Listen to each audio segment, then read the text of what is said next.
Hi, this is April. I'm going to give you a brief presentation on social emotional learning, or SEL, as I will call it. I'm currently studying this in my master's degree program, and the principal thought that you might find it interesting as well. So I'm going to talk about how SEL is for teachers, how SEL is for students, some current research to support what I'm saying, and how you can immediately implement it in your classroom, and then its alignment with CASEL. So SEL is fantastic for teachers. You can implement it in your own lives as well as your classrooms. It turns teachers into change agents, which very specifically and very broadly, it empowers teachers to combat institutional racism.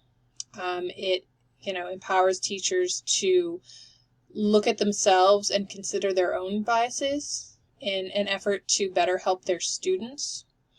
But the techniques and skills that you would teach students are also incredibly beneficial for teachers, because they'll help by sort of using the same emotional management, self-regulation techniques. It will help you as teachers to manage your stress, and it will also help you with your own emotional regulation, which again is going to help with stress, but it's also going to help, for the administrators in the audience, it helps with burnout.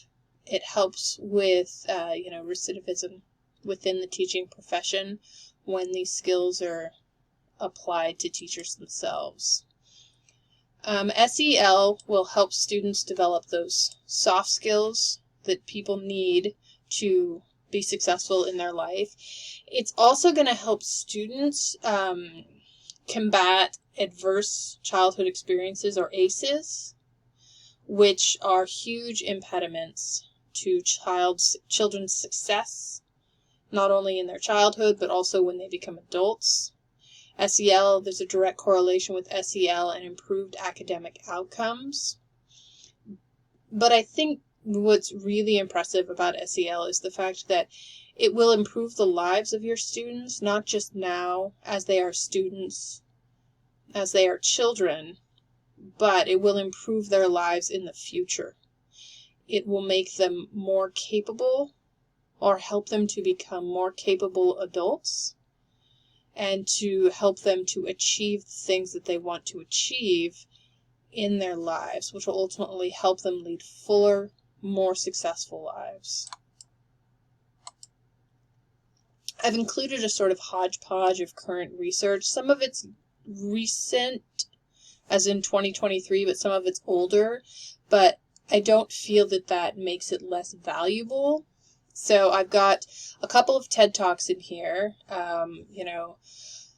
Dr. Burke Harris talks about childhood trauma and how it affects health across a lifetime, and this is very specifically aimed at those ACEs. I've got a reference for the CASEL website, so you can start learning more about social emotional well-being, social emotional learning.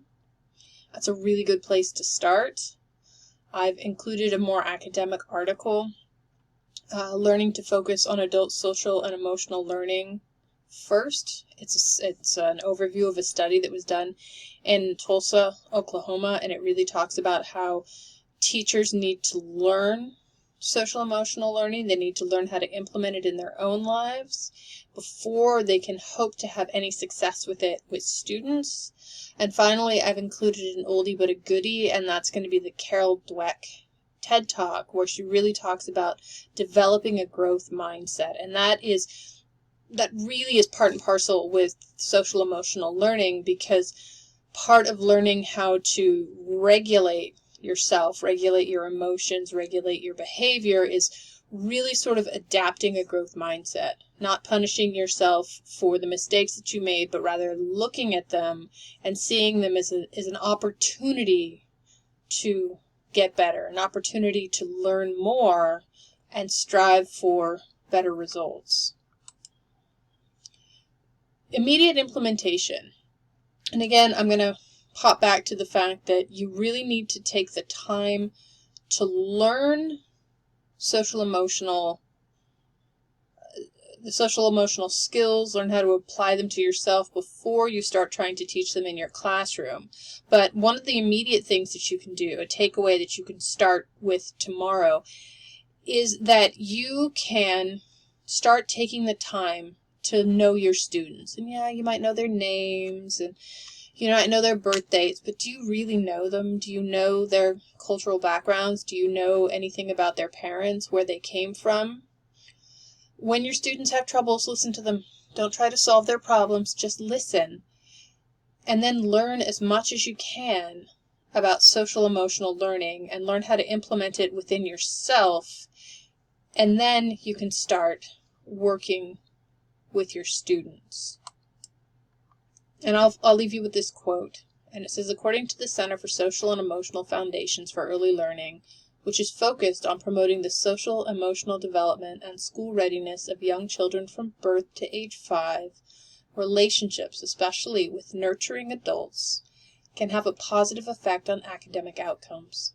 When children feel supported within their family as well as in school, they can be more communicative, and this can result in improved academic performance and executive functioning. It all starts with relationships. Build relationships with your students. Let them feel safe. Let them know that they can trust you.